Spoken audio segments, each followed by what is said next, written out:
Осцилациите во температурите и периодов кога како сите годишни времиња да се менуваат во текот на едно деноноќие, луѓето се како барометар, па имаат и болки бидејќи физички ги чувствуваат промените и атмосферскиот притисок, вели доктор Елена Карева-Пиловска. Ова се потврдува и со бројот на повици кон итната медицинска помош, каде за 24 часа имало 70 барања за интервенции и лекарски совети, најчесто за симптоми како вртоглавица, главоболка, малаксаност, болки во коските, но службата реагирала и за колапси на улица и мозочни удари.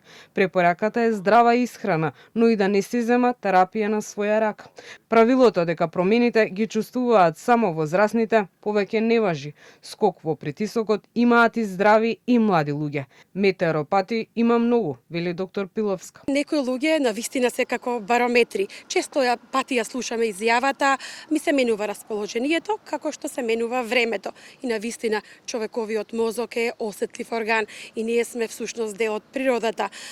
Навистина и мозокот и телото, како што реков, им влие атмосферскиот притисок, влажноста на воздухот, температурните разлики и ветровите, и честопати луѓето во овие денови чувствуваат променливост во расположението, пат на концентрацијата, замор, несоница. Имаме и паѓање на улица, алкохолизирани особи по улиците, имаме мозочни удари. Во итната медицинска помош не изостануваат повиците за убиства, но и насилство помеѓу млади. И во оваа служба се нотира зголемен број на вакви случаи. На лекарите им се случува во едно дежурство во рок од 3 часа да има 2 инциденти со прободување со ношка и млади лица, но и повреди кои се последици од семејно насилство. Во последен период, навистина, освен што реагираме често и кај семени насилства, реагираме и кај малолетници. Например, пред некоја смена, пред неколку смени, наназад имавме во рок од 3 часа 2 прободувања со нож кај млади луѓе, 2 интервенции кај семени насилства и 2 интервенции кај повреди кај сообраќајки со мотор.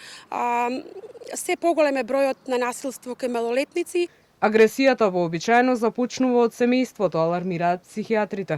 Советот е поголем труд од секој поединец за здрави навики и за психичкото и за физичкото здравје. Општеството не може да има опис нездраво ако секој започне од себе, велат психијатрите. И навиките за ментално и физичко здравје, аме и оние за почитта и емпатијата кон другиот, се учат прво дома.